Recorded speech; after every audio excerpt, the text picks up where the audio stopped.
오바댜서 에돔에 대한 하나님의 심판 이야기가 기록되어져 있는 책입니다. 표제에 보면 예언자의 이름만 나와 있습니다. 오바댜의 묵시다. 그는 이름만 나와 있지 그는 어떤 사람인지 어떤 정보도 제공되지 않고 있습니다.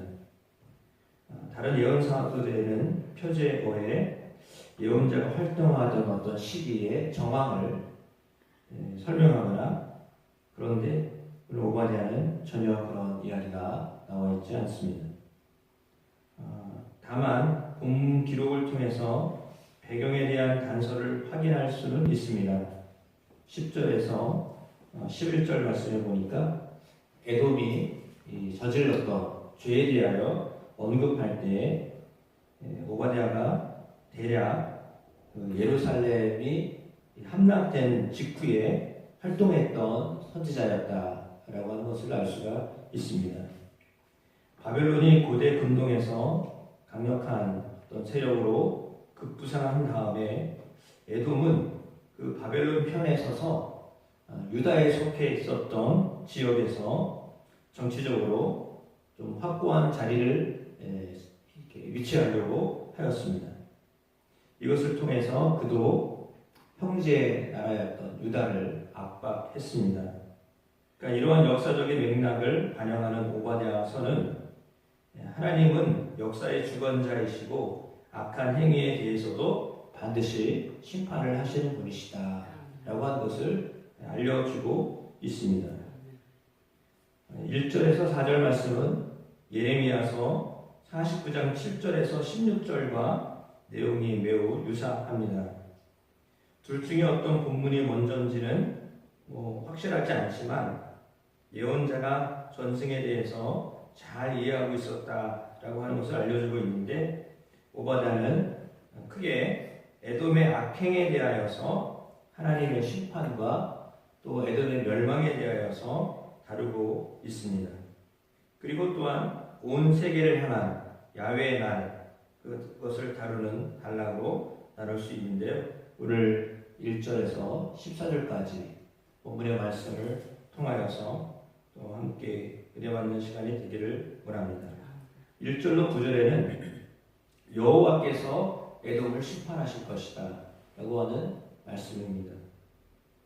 10절에서 14절에는 에돔의 죄인데 그 에돔의 죄가 무엇이냐 하면 형제 유다에게 대한 죄입니다.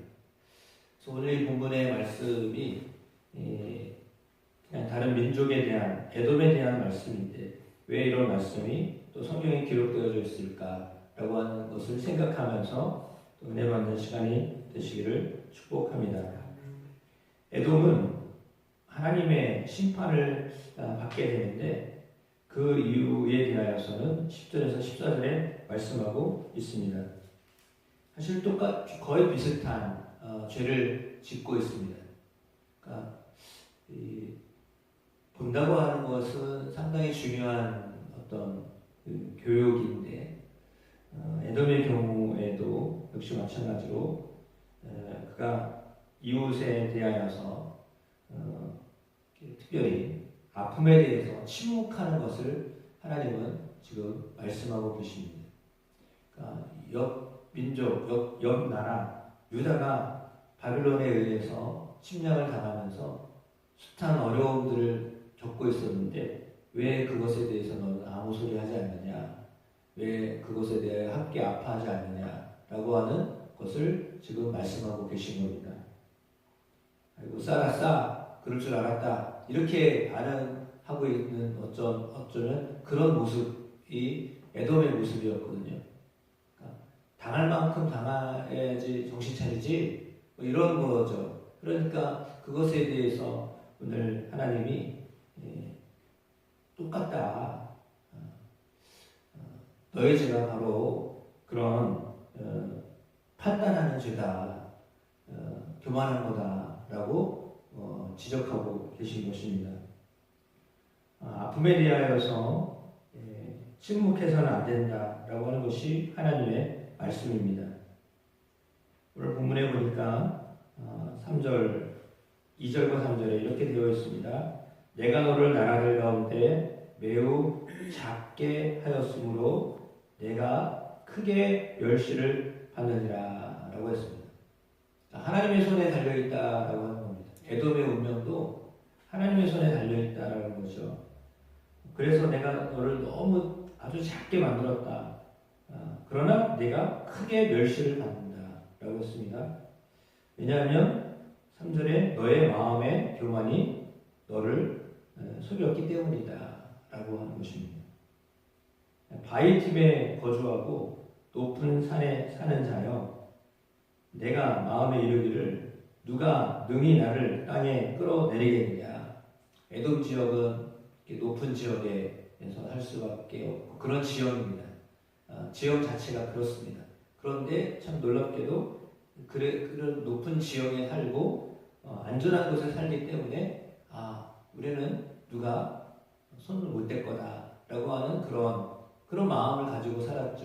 그러니까 어찌 보면 그들은 하나님을 의지해야 했다라기보다는 환경을 의지하고 그냥 문제의식 없이 우리는 괜찮다. 우리는 괜찮다. 저들은 당하고 있고 아픔을 당하고 있지만 우리는 괜찮다. 이렇게 만족하며 어쩌면 그런 수준으로 살고 있었던 것으로 보여집니다. 그러니까 누가 능히 나를 땅에 끌어내리겠느냐 하는데, 내가 독수리처럼 높이 오르고 별 사이에 깃들을지라도, 그러니까 그렇게 높이 올라갈지라도 내가 거기에서 너를 끌어내리리라. 그것이 하나님의 말씀입니다. 그러니까 혹시 도둑이 내게 이르렀으며 강도가 밤중에 내게 이르렀을지라도 만족할 만큼 훔치면 그치지 아니하였겠냐. 포도를 따는 자가 이르렀을지라도 얼마쯤 남기지 아니하였겠느냐. 내 에서 어찌 그리 수달되었고 그 감춘 보물이 어찌 그리 빼앗겼느냐. 너와 약조한 모든 자들이 다 너를 쫓아 변경에 이르게 하고 너와 화목하던 자들도 너를 속여 이기고 너 먹을 것을 먹는 자들이 다 내 아래 함정을 파니 내 마음에 지각이 없음이로다. 그러면서 8절에 여호와의 말씀이니라. 그래서 에돔에 있는 지혜 있는 자들을 멸하고 에서의 산에서 지각 있는 자를 멸하지 아니하겠느냐. 드마나 내 용사들이 놀랄 것이라. 이로 말미암아 에서의 산에 있는 사람은 다 죽임을 당하여 멸절되리라 라고 말씀하고 있습니다. 그러니까 이 에돔은 마음이 너무 높았던 것 같습니다. 마음이 높았던 것에 대하여 하나님이 좀 다루시겠다라고 말씀을 하고 있습니다. 그러니까 유다가 국가적인 위기를 당하였을 때 방관했을 뿐만 아니라 대적의 편에 서서 형제를 돌보지 않았던 그런 것을 오늘 하나님은 말씀하고 계십니다. 늘 자기보다 국력이 강했던 유다입니다. 그런데 고난을 당하니까 그걸 기뻐했던 거죠. 그래서 하나님은 오늘 에돔의 모습이 남의 불행을 행복하게 생각했던 모습이다라고 이렇게 보셨던 것입니다. 아픔을 끌어안고 자기 아픔으로 여기고 이들을 위해 어떤 행동을 해야 하는가 고민하는 것이 하나님이 원하시는 것입니다. 어제도 말씀을 통하여 우리가 함께 나눴던 것처럼 공의가 무엇인가, 구약과 신약을 통하여서 하나님 우리에게 말씀하신 것은 우리 주변에 있는 사람들이 당하고 있는 것에 대하여 함께 공감하며 함께 아파하고 함께 울을 수 있는 그런 마음을 갖는 것이라고, 정의에 대하여서 공의에 대해서 성경은 그렇게 풀어서 우리에게 말씀하고 계십니다.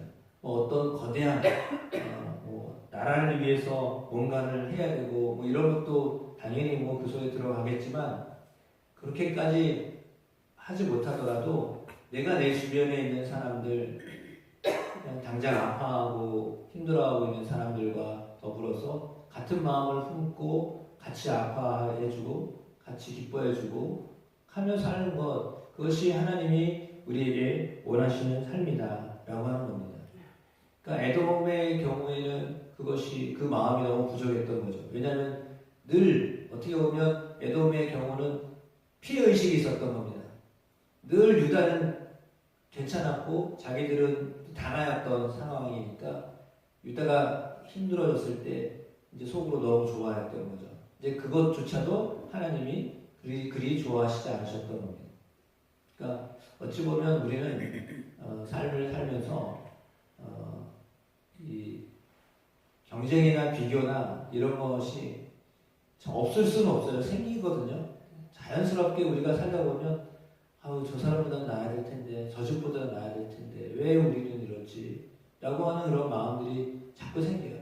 공부도 내가 더 한 것 같고 우리도 뭐 부족한 거 없는 것 같은데 왜 이러나 이런 마음들을 우리가 갖기가 쉬운데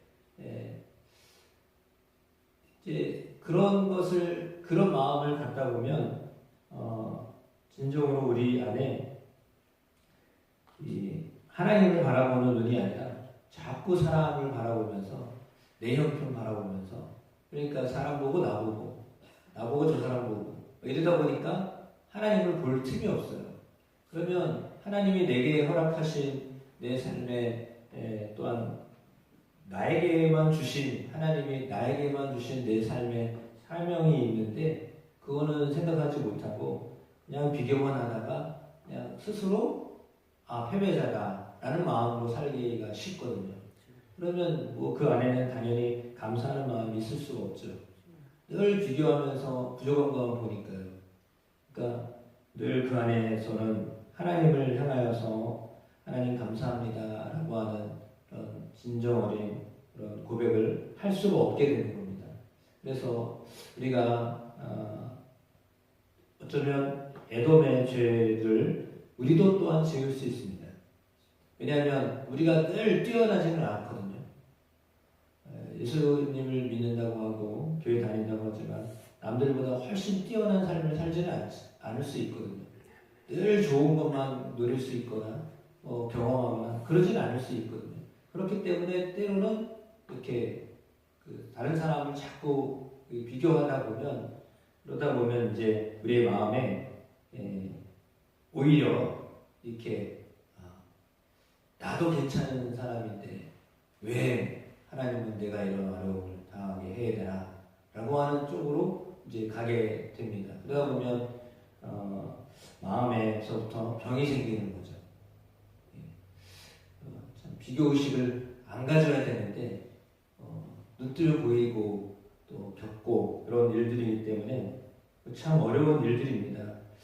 그럼에도 불구하고 하나님이 원하시는 것은 뭐냐면 저가 어려움을 당한다면 예를 들어 유다가 어려움을 당하고 바벨론에게 다 빼앗겼다면 그것에 대해서 같이 아파했으면 괜찮았을 텐데 그렇지 않으니까 하나님은요 그것을요 경험하게 하세요. 그게 어찌 보면 저주가 아니라요 그게 은혜예요. 그러니까 남들이 아파하고 힘들었는데 그걸 모르잖아요. 그럼 하나님 그걸 알게 하세요. 그래서 나도 그런 어려움을 처하게 하시는 거예요. 이해가 되시나요? 그러니까 내가 공감을 하면서 살고요. 같은 마음을 품고 살고요. 그러면 괜찮거든요. 근데 그게 아니라 그걸 이해하지 못하고 그냥 받아들여주지 못하고 같이 아파하지 못하면 그것을 내가 경험하게 하셔서요. 그랬었구나. 그렇게 아팠구나. 그렇게 힘들었구나. 그러니 그런 마음을 알게 하시고요. 공감하는 마음을 가르쳐 주시는 거예요. 그러니까 에돔에게도 사실은 유다가 다 뺏기고 어려움을 당했는데 우리는 괜찮아. 우리 지역적으로 환경적으로 문제가 없어 라고 생각했지만 그들도 똑같이 어려움을 당하거든요. 그러니까 왜 그런 어려움을 당하게 하시냐. 이게 저주가 아니라 그 어려움을 당하는 것은 똑같은 마음을 가져라. 너도 형제다. 너도 같은 내 백성이다. 라고 하는 것을 알게 하시려고 하는 거예요. 그러니까 어떻게 보면 우리가 당하는 환난이나 고난이 때로는 남들이 당하는 것과 별반 차이가 없는 것처럼 느껴질 때도 있는데 그때는 어떤 마음을 가져야 되느냐. 이런 어려움을 당하는 사람들은 이런 진짜 어려움이 있었겠구나 라고 하는 마음으로 다가서 바라볼 수 있게 되잖아요. 그러면 그 사람 바라보는 눈이 달라져요. 사람을 보는 눈들이 완전히 달라져요. 근데 그걸 모르면 그냥 나도 어렵고 힘들었다. 이것만 그치면 그거는 효과가 없는 거죠. 하나님이 나에게 원하시는 것은 그게 아닌데 내게 원하는 것을 함께 공감하면서 같이 아파하면서 같이 좋아하면서 살라고 하시는 건데 그거를 모르면 하나님이 나에게 또 그런 아픔이나 것들을 알게 하시는 거예요. 깨닫게 하시는 거예요. 그걸 알면 이거 남들이 고통을 당하고 어려움을 당했을 때요 같이 힘들어하고 위로해주고 그런 자리에 가 있어야 되고 그런 것을 하나님이 원하시는 거거든요. 하나님이 원하시는 게 뭐 하나님만 이걸 하나님이 원하시는 게 아니에요. 그러니까 소자에게 한 것이 내게 한 것이다라고 예수님 말씀하셨잖아요. 그러니까 아무리 하찮은 사람 같아도요 내 주변에서 그런 일들이 있었고 어려움이 있었다면 같이 그런 마음을 가지셔야 돼요. 그러면 그 마음을 갖게 되면요 가까워지게 되어 있어요. 근데 그게 아니고 뭐 그럴 수도 있지 내지 아니면 그럴 줄 알았다 이러면은 안 되는 거죠. 보고 듣게 하시는 이유가 다 있는 거거든요. 저나 여러분이나 하나님 앞에서 하나님의 마음을 갖게 하시려고 하는 겁니다. 하나님의 마음을 갖도록 하나님 우리의 삶을 인도하시는데 그 마음을 갖게 되어서 하나님의 마음으로 사람을 대하고 또 모든 것을 이렇게 보게 되는 은혜가 있게 되기를 주의 이름으로 축복합니다.